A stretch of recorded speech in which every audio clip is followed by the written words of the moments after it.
Hello and welcome to our YouTube channel decode Padhai. हम कर रहे हैं क्लास 11 का chapter number 16 from biology digestion and absorption and हम ऑलमोस्ट इस चैप्टर के लास्ट पोर्शन में पहुंच चुके हैं। हमने पहले देखा था कि हमारी बॉडी को डाइजेस्टिव सिस्टम की ज़रूरत होती है क्योंकि जो हम फूड लेते हैं उनमें mainly carbohydrate, protein and fat होता है एंड हमारी बॉडी के सेल्स इनको इस फॉर्म में एब्जॉर्ब नहीं कर पाते हैं।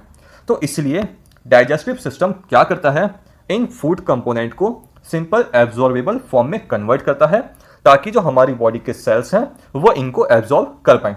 आज के लेक्चर में हम इन्हीं एब्जॉर्बेबल फॉर्म के बारे में बात करेंगे एंड हम प्रोसेसेस देखेंगे कि कैसे कार्बोहाइड्रेट हो गए, प्रोटीन हो गए, फैट हो गए, लिपिड्स हो गए, ये कैसे एब्जॉर्बेबल फॉर्म में कन्वर्ट होते हैं। तो आइए स्टार्ट करते हैं आज का lecture. The process of conversion of complex food substance to simple absorbable form is called digestion and is carried out by our digestive system by mechanical and biochemical method. Digestion of food. The process of digestion is accomplished by mechanical and chemical process. देखो, जो हम complex food को convert करते हैं simple absorbable form में, इस process को हम कहते हैं डाइजेशन एंड इसमें मैकेनिकल प्रोसेस भी होता है एंड केमिकल प्रोसेस भी शामिल होता है। मैकेनिकल मतलब जैसे कि जो हमारे टीथ हैं वो मैकेनिकली ब्रेक करते हैं बिग फूड पार्टिकल को स्मॉल पार्टिकल्स में एंड बायोकेमिकल मतलब जो हमारी बॉडी के एंजाइम्स हैं वो काम करते हैं फूड पे और उनको सिंपल एब्जॉर्बेबल फॉर्म में कन्वर्ट करते हैं। The buccal cavity perform two major function, mastication of food and facilitation of swallowing. Mastication of food का मतलब है फूड को च्यू करना, तो बक्कल कैविटी में फूड च्यू होता है एंड स्वेलोइंग भी होती है। The teeth and the tongue with the help of saliva masticate and mix up the food thoroughly. तो टीथ एंड टंग हेल्प करते हैं सलाइवा के साथ फूड को मिक्स करने में, उनको च्यूइंग करने में। नाउ ये प्रोसेस बहुत इंपॉर्टेंट होता है क्योंकि हमारे सलाइवा में लाइसोजाइम प्रेजेंट होते हैं एंड लाइसोजाइम क्या करते हैं, वो बैक्टीरिया को किल करते हैं। तो फूड को सही से चबाना एक अच्छी बात मानी जाती है एंड कहा भी जाता है कि जो फूड है जब हम खाते हैं तो उसे सही से चबाना चाहिए। Mucus in the saliva help in lubricating and adhering the masticated food particle into the bolus. Now जो फूड पार्टिकल्स हैं एंड सलाइवा है वो जब मिक्स हो जाते हैं थोरोली तब वो बनता है bolus. Okay, the bolus is then conveyed into the pharynx and then into the oesophagus while swallowing और डेग्लूटिशन। नाउ हमें पता है बक्कल कैविटी के बाद फेरिंग्स आता है एंड देन ईसोफेगस। तो जो बोलस है, बोलस पहुंचेगा फेरिंग्स में एंड देन उसके बाद ईसोफेगस में। The bolus further passes down through the esophagus by successive wave of muscular contraction called peristalsis. And हमें ये पता है कि जो ईसोफेगस है उसमें पेरिस्टाल्सिस होती है जिससे जो फूड है वो आगे की साइड मूव करता है। The gastroesophageal sphincter control the passage of the food into the stomach and gastroesophageal sphincter कहाँ प्रेजेंट होता है ये हम डिस्कस ऑलरेडी कर चुके हैं।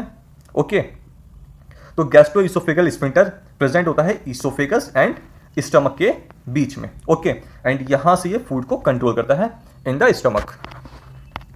The saliva secreted into the oral cavity contains electrolytes like sodium, potassium chloride, bicarbonate and the enzyme salivary amylase lysozyme. Salivary amylase starch पे काम करेगा एंड उसे मेल्टोज में कन्वर्ट करेगा एंड लाइसोजाइम बैक्टीरिया को किल करने में हेल्प करेंगे। The chemical process of digestion is initiated in the oral cavity by the hydrolytic enzyme of carbohydrate splitting enzyme, the salivary amylase. तो केमिकल प्रोसेस बक्कल कैविटी से ही शुरू हो जाता है।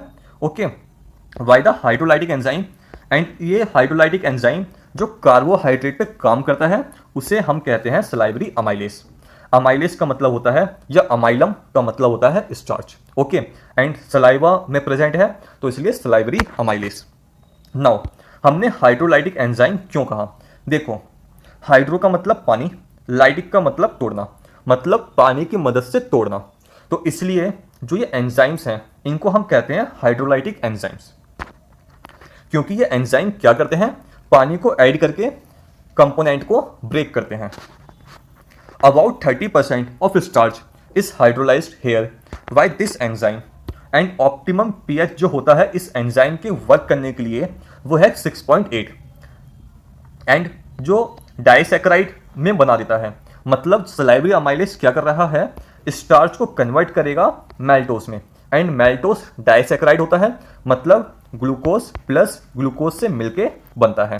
Okay, lysozyme present in saliva act as an antibacterial agent that prevent the infection. तो lysozyme kill करेगा bacteria को and infection को होने से रोकेगा। The mucosa of stomach has gastric gland.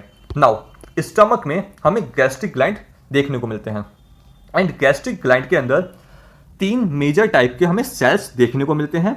एक होता है म्यूकस नेक सेल, दूसरा है पेप्टिक या फिर चीफ सेल एंड तीसरा है पैराइटल या फिर oxyntic cell. Now mucus cell secrete करता है म्यूकस, पेप्टिक सेल या फिर चीफ सेल ये प्रो एंजाइम को सिक्रीट करता है जो कि है पेप्सिनोजेन। थर्ड है पैराइटल और ऑक्जेंटिक सेल, ये सिक्रीट करते हैं HCl and intrinsic factor. Now intrinsic factor जो है वो एब्जॉर्प्शन ऑफ विटामिन B112 में हेल्प करता है। अब एक एक करके इनको डिस्कस करते हैं। देखो म्यूकस क्या हेल्प करता है, हमारे स्टमक में HCl सिक्रीट होता है एंड हमें पता है कि HCl जो है वो बहुत ही स्ट्रॉन्ग एसिड है, तो वो हमारे स्टमक को डिग्रेड ना कर दे, हमारे स्टमक को ही ख़त्म ना कर दे, इसलिए म्यूकस जो है सिक्रीट होता है ताकि हमारे स्टमक को HCl से बचाया जा सके। ओके, नाउ प्रो एंजाइम का मतलब होता है, देखो पेप्टिक सेल या चीफ सेल सिक्रीट करते हैं प्रो एंजाइम जो कि है पेप्सिनोजेन। प्रो एंजाइम का मतलब है कि जो एंजाइम इनएक्टिव फॉर्म में सिक्रीट होते हैं, ठीक है, उनको हम कहते हैं proenzyme. Now parietal cell और ऑक्जेंटिक सेल HCl को सिक्रीट कर रहे हैं, है ना, और ये HCl पेप्सिनोजेन पे वर्क करता है एंड उसे कन्वर्ट करता है एक्टिव पेप्सिन में। ओके, एंड ये पेप्सिन फिर वर्क करेगा प्रोटीन्स के ऊपर, ठीक है। तो ये तो है 3 टाइप्स ऑफ सेल जो हमें गैस्ट्रिक ग्लैंड में देखने को मिलते हैं एंड उनके secretion. The stomach store the food for 4 to 5 hours. The food mixed thoroughly with the acidic gastric juice of the stomach by the churning movement of its muscular wall and is called the chyme.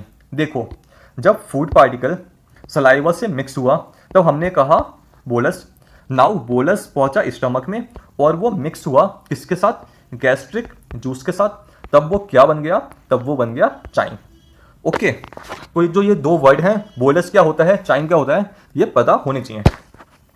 The proenzyme pepsinogen on exposure to hydrochloric acid gets converted into active enzyme pepsin, the proteolytic enzyme of stomach.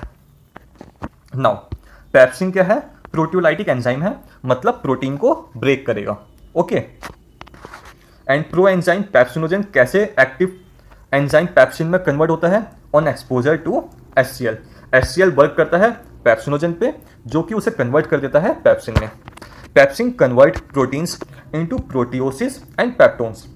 Now pepsin जो है protein को partially hydrolyse करता है and partially hydrolyse के बाद बनते हैं proteoses and peptones. The mucus and bicarbonate present in the gastric juice play an important role in lubrication and protection of the mucosal epithelium from the excoriation by the highly concentrated HCl acid. तो ये point हमने discuss किया था and mucus के साथ में bicarbonate भी secrete होते हैं गैस्ट्रिक जूस के अंदर जो कि हेल्प करते हैं प्रोटेक्शन में भी एंड लुब्रिकेशन में भी। ओके, एंड किससे बचाते हैं ये, स्टमक की वॉल को। HCl provide acidic pH 1.8 optimal for pepsin. Now HCl 2 काम कर रहा है, एक तो इसने पेप्सिनोजेन को एक्टिव किया इन पेप्सिन एंड दूसरा ये ऑप्टिमल pH भी प्रोवाइड कर रहा है for the work of the pepsin and pepsin work करता है pH 1.8 पे। Okay, rennin is a proteolytic enzyme found in the gastric juice of the infants which help in digestion of the milk. तो infant में हमें rennin देखने को मिलेगा जो कि प्रोटियोलाइटिक एंजाइम है and digestion of milk protein में हेल्प करता है। नाउ 2 वर्ड हैं जो एक जैसे हैं मगर एक एंजाइम है और एक हार्मोन है, RENNIN। ये प्रोटियोलाइटिक एंजाइम है जो कि मिल्क प्रोटीन केसिन पे काम करेगा। एंड दूसरा रेनिन जो कि RENIN है, वो हार्मोन होता है जो कि प्रोड्यूस करते हैं जेजी सेल्स ऑफ द किडनी। जब हम एक्सक्रीशन चैप्टर पढ़ेंगे तब हम उसमें ये डिस्कस करेंगे। अभी के लिए आपको इन दोनों के बीच में डिफरेंस मालूम होना चाहिए। Small amounts of lipase are also secreted by the gastric gland. And lipase क्या करते हैं? लाइपेज लिपिड को डाइजेस्ट करने में हेल्प करते हैं। Various type of movements are generated by the muscularis layer of the small intestine. These movements help in thoroughly mixing of the food with various secretion in the intestine and thereby facilitate digestion. Now, small intestine के अंदर हमें पता है हेप्टोपैंक्रियाटिक duct भी open होती है, okay, and small intestine के अपने सिक्रीशन भी होते हैं। तो जो मेन डाइजेशन एंड एब्जॉर्प्शन होता है फूड का वो स्मॉल इंटेस्टाइन में ही होता है। तो इसलिए एंजाइम को सही से मिक्स करने के लिए इसमें कुछ मूवमेंट्स होती हैं, ओके, एंड वो मूवमेंट्स हेल्प करती हैं कि जो एंजाइम्स हैं और जो फूड पार्टिकल हैं वो सही से मिक्स हो पाए ताकि डाइजेशन सही से हो। The bile, pancreatic juice and the intestinal juice are secretion release in the small intestine. तो बाइल भी रिलीज होता है, पैंक्रियाटिक जूस भी रिलीज होते हैं एंड इंटेस्टिनल जूस भी रिलीज होते हैं in the small intestine. Pancreatic juice and bile are released through the hepatopancreatic duct, okay. The pancreatic juice contain inactive enzymes trypsinogen, chymotrypsinogen, procarboxypeptidase, amylase, lipase, nuclease. Now, pancreatic juice में inactive enzymes होते हैं और ये inactive enzyme for example trypsinogen को enterokinase convert करेगा in the active trypsin and ये trypsin फिर chymotrypsin को प्रोकार्बोक्सीपेप्टाइडेस को कन्वर्ट करेगा एक्टिव फॉर्म में, okay. Trypsinogen is activated by enzyme enterokinase secreted by the intestinal mucosa into the active trypsin. तो trypsinogen convert हुआ active trypsin में by the enzyme enterokinase and enterokinase को secrete करता है intestinal mucosa which in turn activate the other enzyme in the pancreatic juice. Now जो activated trypsinogen है जो कि है ट्रिप्सिन, ये कन्वर्ट करेगा फिर ट्रिप्सिनोजन को काइमोट्रिप्सिन में एंड प्रोकार्बोक्सीपेप्टाइडेस को कार्बोक्सीपेप्टाइडेस में, जो कि एक्टिव फॉर्म होती है इन दोनों एंजाइम की। Next point is the biles released into the duodenum contain bile pigments, bilirubin and biliverdin, bile salts, cholesterol, phospholipids but no enzyme. Important point है, बाइल में कोई भी एंजाइम नहीं होता है, ओके, मगर तब भी बाइल इंपॉर्टेंट रोल प्ले करता है क्योंकि ये इमल्सिफाई करता है फैट को, मतलब जो फैट के पार्टिकल्स हैं उनको ब्रेक करता है स्मॉल माइसेल्स में। Bile help in emulsification of fat that is breaking down the fat into very small micelles. Bile also activate lipase and lipase को भी एक्टिवेट करता है बाइल। तो इसमें एंजाइम नहीं होते बाइल में, मगर तब भी इंपॉर्टेंट रोल प्ले करता है ये डाइजेशन में। The intestinal mucosal epithelium has goblet cell which secrete the mucus. Now जब फूड पहुंचा इंटेस्टाइन में तो वो एसिडिक होता है, ओके, एंड इंटेस्टिनल की जो वॉल है वो एसिड से डिग्रेड ना हो जाए, इसलिए यहाँ पे भी म्यूकस सिक्रेट होता है, okay. The secretion of the brush border cells of mucosa along with the secretion of the goblet cell constitute the intestinal juice or succus entericus। Important point, अगर आपसे पूछता है कि इंटेस्टिनल जूस कौन secrete करता है तो वो कौन कौन से सिक्रीशन होते हैं, एक तो ब्रूस बॉर्डर सेल्स एंड दूसरा गॉबलेट सेल्स, ओके। तो इन दोनों के सिक्रीशन को मिला के हम कहते हैं सक्कस एंट्रिकस या फिर intestinal juice. This juice contain a variety of enzymes like disaccharidase जो कि है maltase, dipeptidase, lipase, nucleosidase etcetera. And हम इन एंजाइम के अभी वर्क पढ़ेंगे कि ये एंजाइम कौन से सब्सट्रैक्ट पे काम करते हैं एंड कौन सा प्रोडक्ट बनाते हैं। The mucus along with the bicarbonate from the pancreas protect the intestinal mucosa from acid as well as provide an alkaline medium which is 7.8 for the enzymatic activities. Now जो mucus है और जो bicarbonate है, ठीक है, वो pancreas से आते हैं और प्रोटेक्ट करते हैं इंटेस्टिनल म्यूकोसा को। देखो जो ड्यूडेनम है, ठीक है, वहाँ पे कंटेंट कहाँ से आया, वहाँ पर आया स्टमक से कंटेंट। एंड हमें पता है कि स्टमक में एसिड होता है HCl, ठीक है। तो जब वो स्टमक से कंटेंट आएगा स्मॉल इंटेस्टाइन में तो उसमें भी एसिडिक कंटेंट हो जाएगा। तो इसलिए यहाँ पे म्यूकस और बाइकार्बोनेट मिलते हैं ताकि जो इंटेस्टाइन की लेयर है वो सेफ हो सके।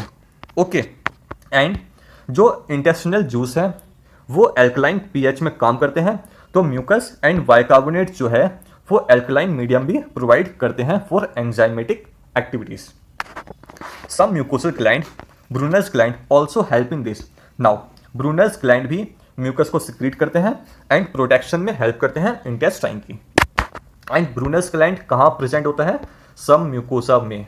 जो सब म्यूकोसा लेयर है वहाँ पे हमें ब्रूनर्स ग्लैंड देखने को मिलेगा। Proteins, proteoses and peptones, partially hydrolysed proteins in the chain reaching the intestine are acted upon by the proteolytic enzyme of the pancreatic juice as given below. Now proteins के ऊपर, peptones के ऊपर और प्रोटियोसिस के ऊपर जो प्रोटोलाइट है वो काम करेंगे पैंक्रियाज के और उसे डाइपेप्टाइड्स में कन्वर्ट कर देंगे। एंड प्रोटियोलाइटिक एंजाइम कौन कौन से हैं, वो हैं trypsin, chymotrypsin and carboxy peptidase. तो ये क्या करेंगे, ये प्रोटीन्स को, पेप्टोन्स को और प्रोटियोसिस को कन्वर्ट करेंगे डाइपेप्टाइड्स में। Carbohydrate in the chain are hydrolysed by the pancreatic amylase into the disaccharides. And जो कार्बोहाइड्रेट हैं, जो स्टार्च हैं, उसके ऊपर पैंक्रियाटिक अमाइलेज काम करेगा और उसे डाइसैकेराइड्स में कन्वर्ट करेगा। Fats are broken down by lipase with the help of bile into the di and monoglycerides. Now fat के ऊपर काम करेगा लाइपेज। नाउ मैंने आपसे कहा था कि लाइपेज लिपिड के ऊपर काम करता है ना। तो फैट जो होते हैं वो लिपिड के ही अंदर आते हैं। लिपिड के अंदर फैट हो गए, ऑयल हो गए, ये दोनों ही लिपिड के अंदर आते हैं। तो फैट के ऊपर लाइपेज काम करेंगे एंड उसे कन्वर्ट करेंगे डाइग्लिसराइड्स में, एंड देन डाइग्लिसराइड्स कन्वर्ट होगा मोनोग्लिसराइड्स में। Next point is nucleases in the pancreatic juice act on the nucleic acid to form nucleotides and nucleosides. Now, nucleic acid जो present होगा उसे convert करेगा nucleases of the pancreatic juice in the nucleotides and then nucleotides convert होगा किसमें, nucleosides में। Now next point is the enzyme in the succus entericus act on the end product of the above reaction to form the respective simple absorbable form. And उस form में convert करेगा जो कि हमारी body के sales absorb कर पाते हैं। तो जो भी अभी हमने प्रोडक्ट देखे, for example dipeptides, nucleosides, monoglycerides, disaccharides, dipeptides, इन सब के ऊपर इंटेस्टिनल जूस जो कि सक्कस एंट्रिकस भी कहते हैं वो वर्क करेगा एंड इनको फिर सिंपल एब्जॉर्बेबल फॉर्म में कन्वर्ट कर देगा। This final step in the digestion occur very close to the mucosal epithelium cell of the intestine। जो म्यूकोसल एपिथेलियम सेल्स हैं उनके पास होते हैं एंड वहां से फिर ये जो भी एब्जॉर्बेबल फॉर्म होगी वो एब्जॉर्ब हो जाएगी। ओके, नाउ डाइपेप्टाइड्स के ऊपर डाइपेप्टाइडेज काम करेगा और उसे अमाइनो एसिड्स में कन्वर्ट कर देगा। एंड हमें पता है कि जो प्रोटीन्स हैं वो बेसिकली अमाइनो एसिड से ही बने होते हैं, है ना। अमाइनो एसिड्स की चेन होती है एक लंबी सी, जिसको प्रोटीन्स कहते हैं। फिर मैल्टोज को मैल्टेज कन्वर्ट करेगा इन 2 molecule of glucose.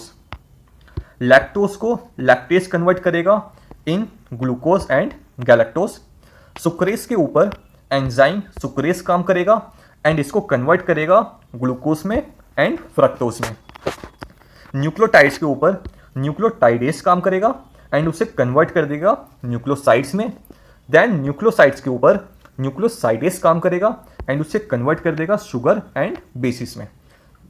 And sugar ribose sugar भी हो सकती है एंड डी राइबोस शुगर भी हो सकती है। ओके, डाई एंड मोनोग्लिसराइड्स के ऊपर लाइपेज काम करेंगे एंड उसे कन्वर्ट कर देंगे फैटी एसिड एंड ग्लिसरॉल में। एंड ये सब जो है वो हमारी बॉडी एब्जॉर्ब करेगी, ग्लूकोज को एब्जॉर्ब करेगी, अमाइनो एसिड्स को एब्जॉर्ब करेगी। एब्जॉर्प्शन इन सबका कैसे होगा वो हम नेक्स्ट लेक्चर में देखेंगे। Now next point is the breakdown of biomacromolecules mentioned above occurs in the duodenum region of the small intestine. तो डाइजेशन मेनली ड्यूडेनम रीजन में खत्म हो जाता है।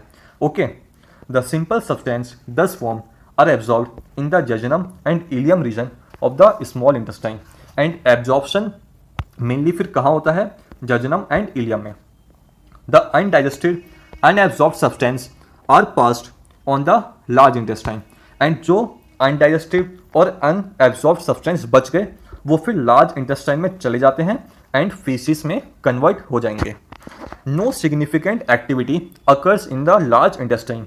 नाउ एनसीईआरटी ने यहाँ पे यूज़ किया है नो सिग्निफिकेंट डाइजेस्टिव एक्टिविटी।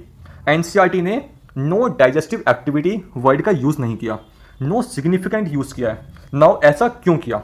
देखो, हमें पता है लार्ज इंटेस्टाइन में कुछ बैक्टीरिया भी प्रेजेंट होते हैं।